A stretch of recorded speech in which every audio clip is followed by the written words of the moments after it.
Olá, pessoal! Hoje a aula vai ser sobre simbolismo e parnasianismo. Esses movimentos literários, eles são exclusivos de poesia, tá? E eles aconteceram na mesma época do realismo e do naturalismo, principalmente aqui no Brasil. Mas primeiro a gente vai falar sobre o momento histórico, né, o contexto histórico na Europa, o que estava acontecendo no mundo, então, no final do século XIX. Nessa época, existiu uma grande transformação aí nos meios de produção, né? Com o avanço da industrialização, foi possível, então, desenvolver economicamente a Europa, né? De uma forma como jamais tinha sido experimentado. Então, nós temos aqui como marco, né, a energia elétrica e o uso do petróleo, né? Nesse caso aí, esses dois fatores, então, aceleraram o desenvolvimento das fábricas, principalmente, né? Na Europa ainda, né, havia, então, uma burguesia que está se consolidando no poder, né? Cada vez mais aumentando seus lucros, né, e fortalecendo aí as suas posições políticas e sociais. E, por outro lado, nós temos aí o proletariado, né, os trabalhadores que eram extremamente explorados, eles não tinham direitos trabalhistas, né? E eram excluídos aí desse processo econômico, submetido então a condições de trabalho desumanas aí, em troca de salários baixíssimos, justamente porque não haviam não havia, né, direitos trabalhistas. Então essa luta veio depois. Então nesse momento aparece aqui alguns movimentos filosóficos, e aí esses movimentos filosóficos eles tinham como principal objetivo, né, apresentar o positivismo, o marxismo, né, de acordo com o que a ciência social apontava na época, né. Além disso, o Darwin, né, com seus conhecimentos sobre ciência também, né, sobre a evolução humana, contribuiu bastante para ampliar essa visão de mundo, né, mais objetiva, né, distanciada, então, do dogmatismo religioso. Então, percebam aqui que o uso da razão, da ciência, ele acaba sendo fortalecido, né, e existe, então, um distanciamento dos valores românticos. No Brasil, né, nós temos aqui nessa época acontecendo, então, os movimentos, né, abolicionistas e republicanos, ganhavam corpo, então, na voz desses autores, né, desses escritores e dos intelectuais ali que almejavam, né, que o Brasil se tornasse, então, uma república, né. E esses movimentos, então, conseguiram importantes conquistas aí no plano social e político, né. Eles ambicionavam, então, justamente a proclamação da República e o fim da escravidão, né, para tornar o Brasil um país um pouco mais justo, né. Bom, ainda aqui, né, no Brasil, a gente tinha uma influência muito grande aí do pensamento europeu, principalmente nas artes, né. E aqui, nesse momento, então, a igreja se separa do Estado, né? E aí é organizado todo um sistema judiciário aqui no Brasil, né, para estabelecer um regime com a maior participação popular.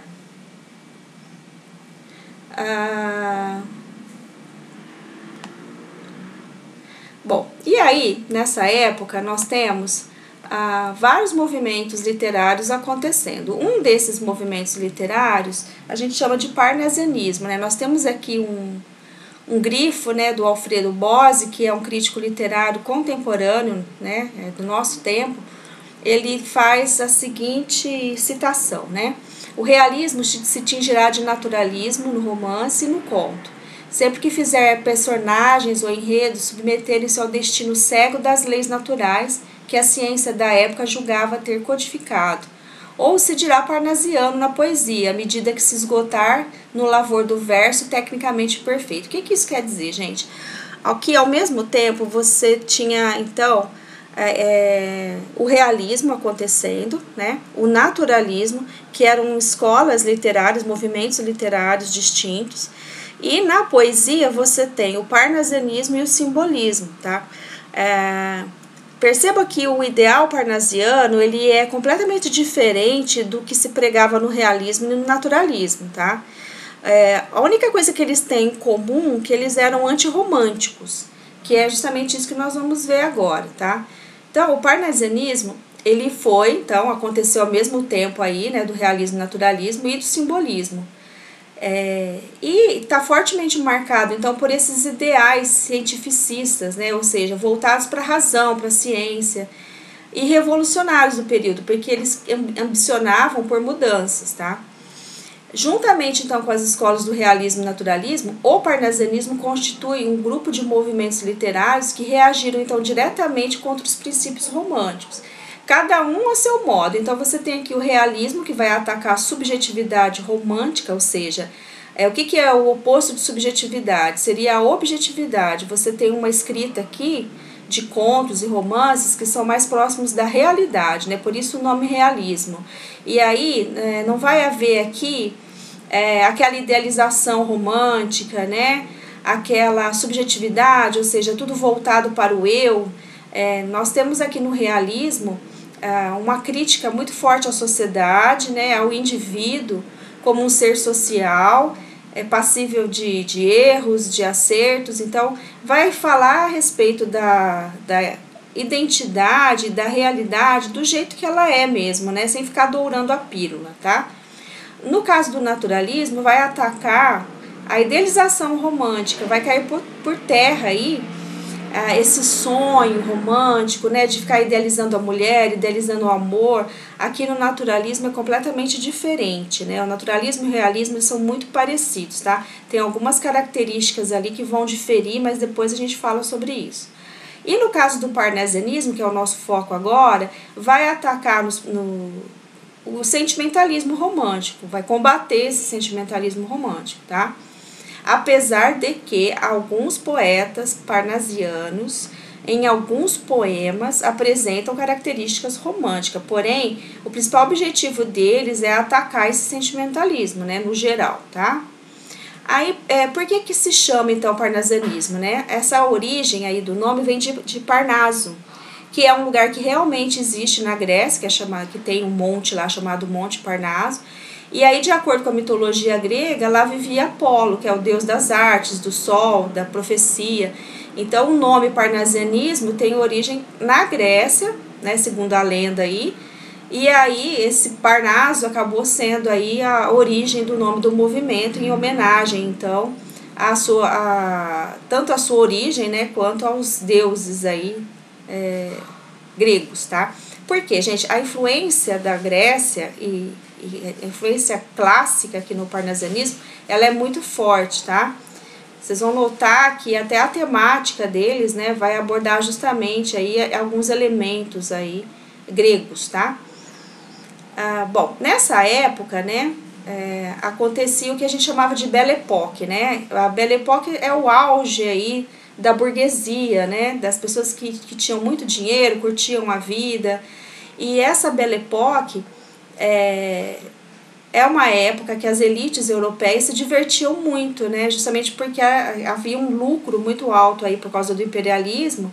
E aí, quais eram os meios de diversão, então, dessa elite europeia? Irem aos cabarés, né? Para assistirem aos shows de cancan, que é um tipo de dança francesa. Frequentar os cafés parisienses, né? Usar, então, o automóvel, que era uma novidade na época. Então, essa Belle Époque é considerada aí um mundo enriquecido e alegre, né? E aqui no Brasil, como a cultura francesa era muito copiada, né? O brasileiro adorava copiar a cultura francesa, então, na arquitetura, nas artes, né? Nos costumes, na música. Então, percebam que existe essa influência forte nessa época. Como a gente tem hoje em relação aos Estados Unidos, por exemplo, né, a cultura americana, naquela época era muito voltado para a cultura francesa, tá? Então as pessoas aprendiam francês, né, aprendiam as músicas, os costumes, principalmente no Rio de Janeiro. Vamos falar um pouco agora da estética parnasiana, né? Nós temos aqui essa imagem que remete a uma estátua grega, né?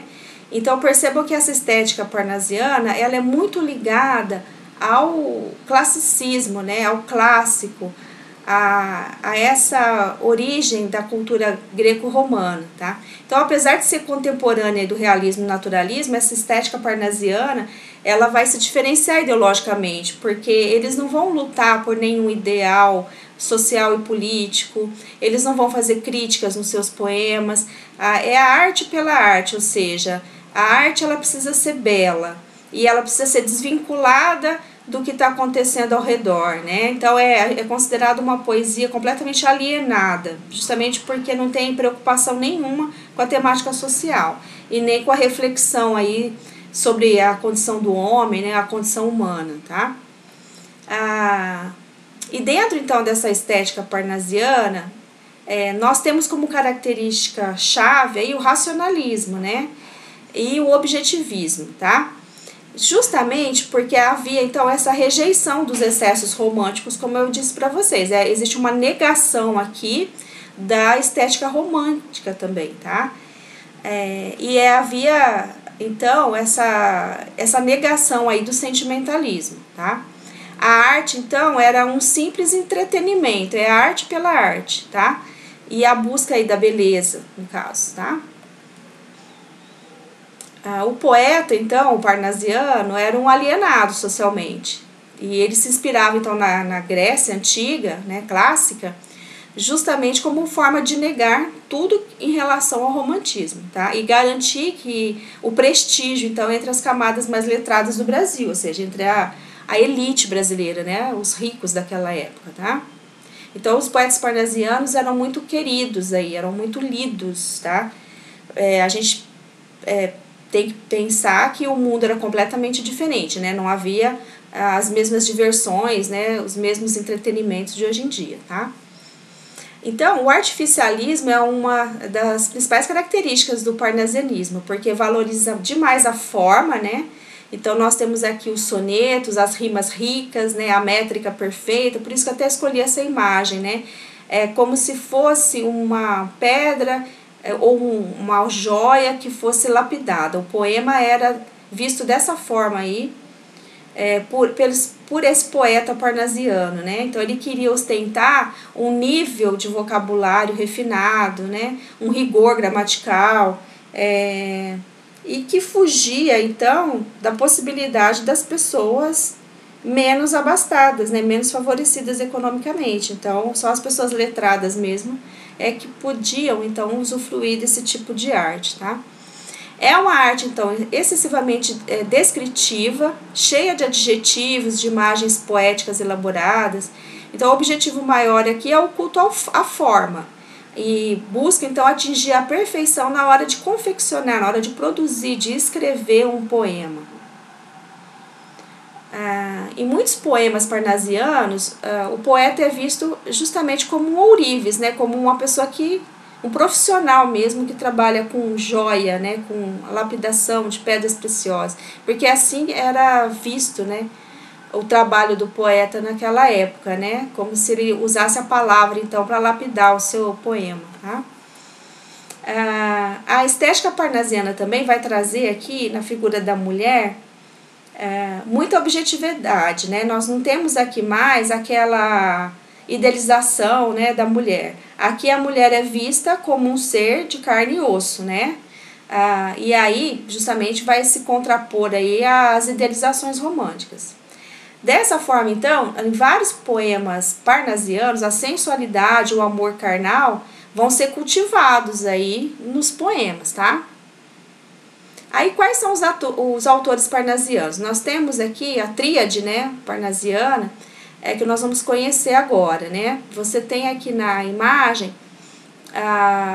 os três principais poetas parnasianos, né? O Alberto de Oliveira, que nós vamos falar dele daqui a pouco, né? O Olavo Bilac, que é considerado aí o rei, né? O príncipe, aliás, dos parnasianos. E nós temos também o Raimundo Correia, tá? Cada um deles, gente, vai ter uma característica, né? Vai ter um conjunto de características diferentes, tá? Nós temos aqui, então, o início, né, do parnasianismo na década de 80 do século XIX. Esse é o início. E depois, então, vai perdurar até a Semana de Arte Moderna em 1922. E percebam que a poesia parnasiana ela foi considerada a poesia oficial, então, do Brasil durante longas décadas, aí, né? Durante muito tempo, tá? O primeiro poeta parnasiano que a gente vai falar é o Alberto de Oliveira. Então, quais as características aí da sua obra? Rigidez formal, precisão, pobreza temática, né? Como eu disse para vocês, são poetas bem alienados, tá? Sem emoção e extremamente descritivista, né? Então, o descritivismo aqui é uma das características aí da obra desse poeta, tá? Bom, dois poemas dele que são muito famosos, um deles é esse daqui, né? O Vaso Grego. Percebam que ele vai tratar, né, no poema, a temática do poema é justamente sobre o vaso grego, né? Então, é extremamente frio, objetivo, preciso. O que eles primavam aqui, né? Em usar palavras rebuscadas, né? Que poucas pessoas conseguem compreender. E a forma do poema, né? A forma do poema tem que ser perfeita, né? O soneto com 14 versos, né? 4 estrofes, sempre formado, então, por 2 quartetos e 2 tercetos, a rima perfeita. Então, percebam que é como se fosse algo mesmo que estivesse sendo lapidado, tá? Outro poema famoso dele, o Vaso Chinês, também, né? Um soneto, com a mesma métrica que eu acabei de citar. Percebam também que é uma composição fria, objetiva, né? Vai falar só da beleza do vaso, tanto um quanto o outro, e não tem sentimentalismo, não tem subjetivismo, nada disso, tá? Bom, outro autor parnasiano é o Raimundo Correia, né? Então, ele teve aí sua primeira fase romântica, né? Depois ele embarca aí na poesia parnasiana. Então, as características justamente, né? O pessimismo, né? Reflexões morais e sociais. Na última fase desse poeta, ele já vai jogar mais para o simbolismo, né? Que é um outro movimento literário. E ele tem uma poesia bem filosófica, né? De muito lirismo aqui.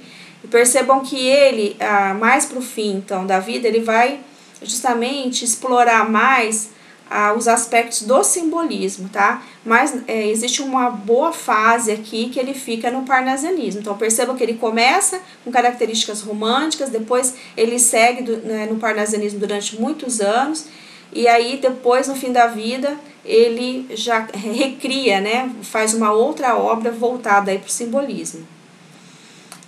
Então, as principais características da obra desse poeta, né? Natureza, melancolia, pessimismo, altamente filosófico, né? E a moralidade. Então, um dos principais poemas é esse daqui, né? Anoitecer. Não vou me demorar aqui nesses poemas, porque aí é temática para outra aula, tá?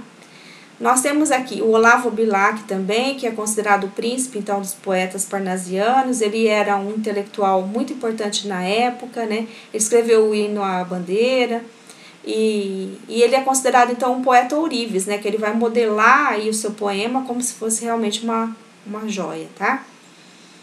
A linguagem dele é extremamente elaborada, né? Os versos alexandrinos, como pedia aí, né? No parnasianismo, inspirados, então, no classicismo, né? Ele era um nacionalista, extremamente patriota, então ele vai retomar aí a antiguidade clássica nos seus poemas.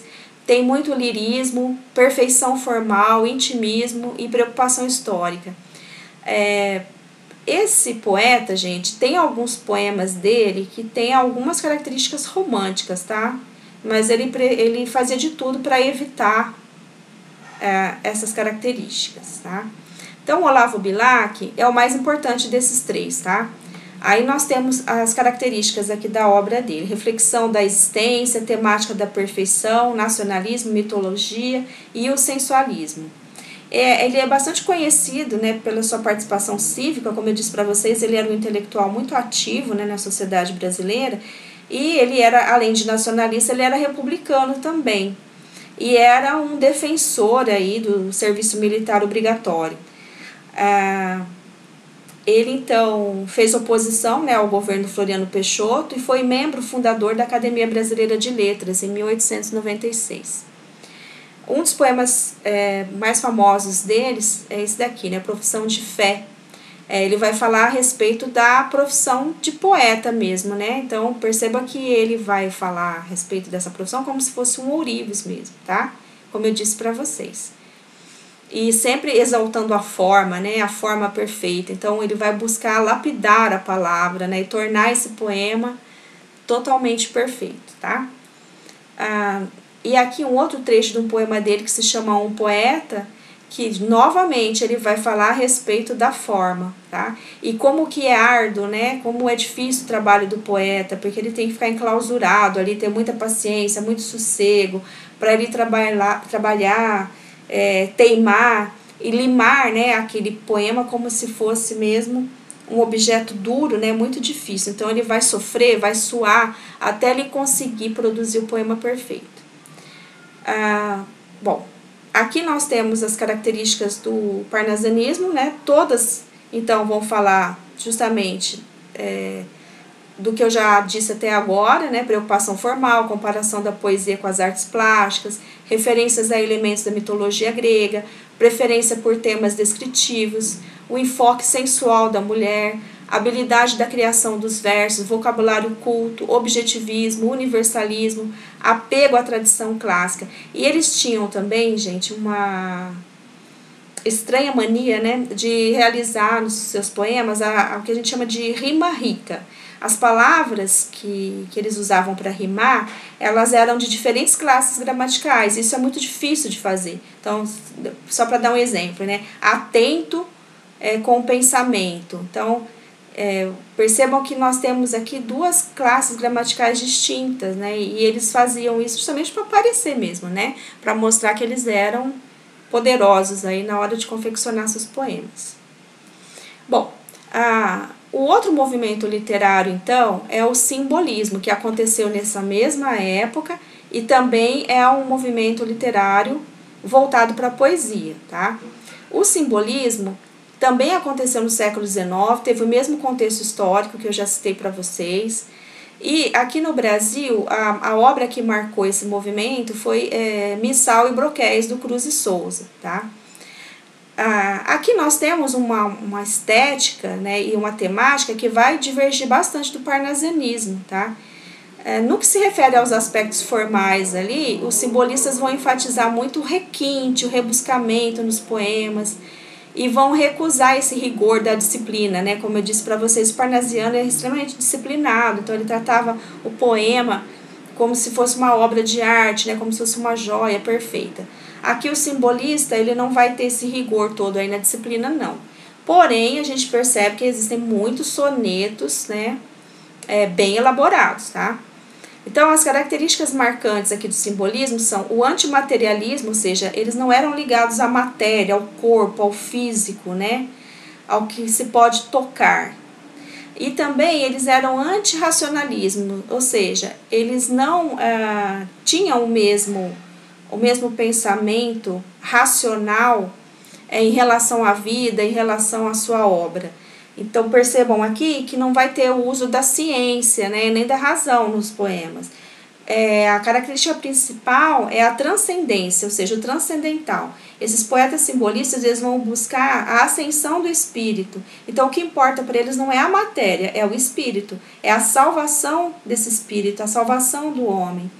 E aí, nesses poemas demonstram também um gosto pela loucura, pelo onírico. O que seria isso, onírico, né? É o mundo dos sonhos, é o mundo do devaneio. Então, aqui o que vai predominar é o inconsciente e o subconsciente do poeta na hora de compor. São poemas extremamente difíceis de entender, tá, gente? Então, às vezes tem um entrave por causa realmente da linguagem aí, né, que eles utilizavam, tá?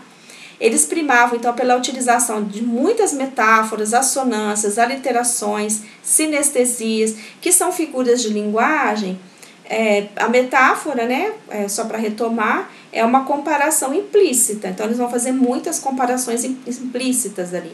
E assonâncias e aliterações, só para vocês recordarem, a assonância é a repetição das vogais, né, no mesmo verso ali. E as aliterações, a repetição das consoantes. E sinestesias, ou seja, é aquela mistura dos sentidos, né? O ser humano ele tem 5 sentidos. Aqui nesses poemas existe então essa mistura dos sentidos, né? O tato com o paladar, com a visão, o poeta ele vai fazer um emaranhado ali, né? Justamente porque ele vai deixar fluir o seu inconsciente, o seu subconsciente. Por isso que os sentidos então serão misturados aqui, tá? Os principais representantes no Brasil então foram Alfonso de Guimarães e Cruz e Souza.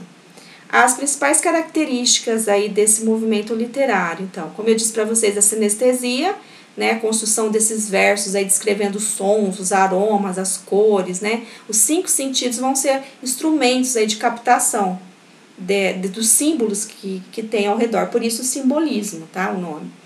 A temática ela é voltada ao subconsciente, ao êxtase do espírito, um vocabulário voltado para esses aspectos etéreos do mundo, ou seja, não é o mundo material, né? É o mundo espiritual, é o mundo dos sonhos, tá? Da fantasia, dos delírios. E as palavras aqui são de uso em comum, então, no nosso cotidiano.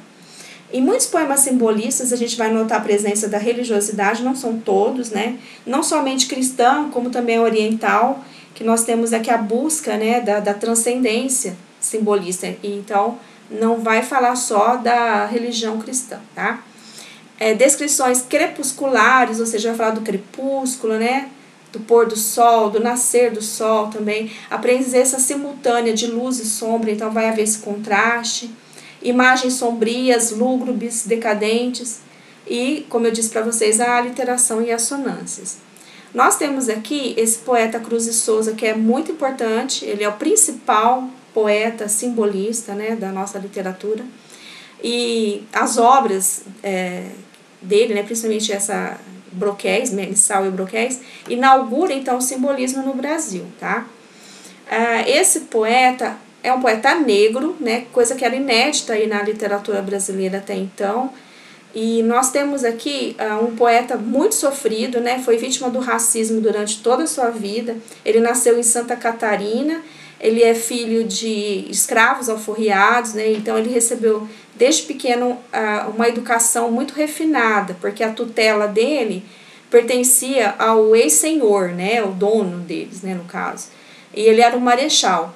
E como esse marechal era casado com uma mulher, né, que esse casal não tinha filhos, e passou então a cuidar e a financiar os estudos aí do Cruz e Souza. E ele aprendeu então francês, latim, grego, era uma pessoa extremamente culta, tá? Bom, a educação, obviamente, abre muitas portas, só que a gente está falando de uma época aqui que era século XIX, né? Então, o racismo era igual ou pior, né, o que é agora, tá, gente? Então, a gente está falando de uma época muito complicada, tá? Ele tinha a alcunha, né, o apelido de Dante Negro ou Cisne Negro, né, foi um dos precursores, então, né, do simbolismo no Brasil, tá? Segundo o Antônio Cândido, que é um crítico literário, Cruz e Souza foi o único escritor eminente de pura raça negra na literatura brasileira, né, onde são numerosos os mestiços, né? Por exemplo, você tem o Machado de Assis, mas no caso do Cruz e Souza, ele era filho, então, como eu disse para vocês, de escravos alforriados, tá? Bom, ele chegou a dirigir, então, o Jornal Popular, né? Ele combatia a escravidão, o preconceito racial, foi recusado em vários cargos, né? Justamente por causa do racismo. Fez várias parcerias durante a vida, teve vários trabalhos também, né? Traduziu muitas obras, como eu disse para vocês, ele era muito culto, escreveu suas próprias obras, e ele só foi reconhecido depois da sua morte, tá? Depois de muito tempo. Então ele teve uma vida muito sofrida, ele casou-se com uma mulher chamada Gavita Gonçalves, teve 4 filhos, esses filhos todos mortos prematuramente por tuberculose. E tudo isso que aconteceu com ele acabou levando então à loucura. Ele foi internado então em Barbacena, Minas Gerais. E veja bem, por que eu estou falando a respeito da vida dele? Porque tudo isso vai influenciar fortemente na sua obra, tá? Aí vamos fazer uma breve análise então da obra do Cruz e Souza. Gente, a obra dele é muito extensa, é muito profunda, é muito preciosa. Então, numa videoaula só, não dá para falar tudo sobre ele, né? Mas a gente vai falar de uma forma sucinta. Os seus poemas, então, são marcados pela musicalidade. Então, ele explorava demais as assonâncias, as aliterações, ou seja, a repetição, então, das consoantes, das vogais, para provocar essa musicalidade, tá? Outra característica da obra dele é o individualismo, né, o sensualismo, às vezes o desespero, né, vamos pensar na vida que ele teve, né? E às vezes pelo apaziguamento, ou seja, aquela busca de paz mesmo interior, né? Ele tinha uma obsessão pela cor branca, tá? Então, existem muitas referências à cor branca na sua obra, assim como a transparência, a translucidez, a nebulosidade, né? Os brilhos. Então, sempre a gente vai notar essa presença aí nos seus versos, tá? Essa obsessão. Outro poeta, para finalizar, e o último, né, o Afonso de Guimarães. Esse poeta nasceu em Ouro Preto e ele morou muito tempo em Mariana. Inclusive, lá em Mariana existe um museu, né, uma casa, né, do Afonso de Guimarães até hoje, que é aberta ao público, é gratuito. Lá foi onde ele viveu, né, durante boa parte de sua vida. E ele, então, foi um escritor, né, e poeta do simbolismo também, tá?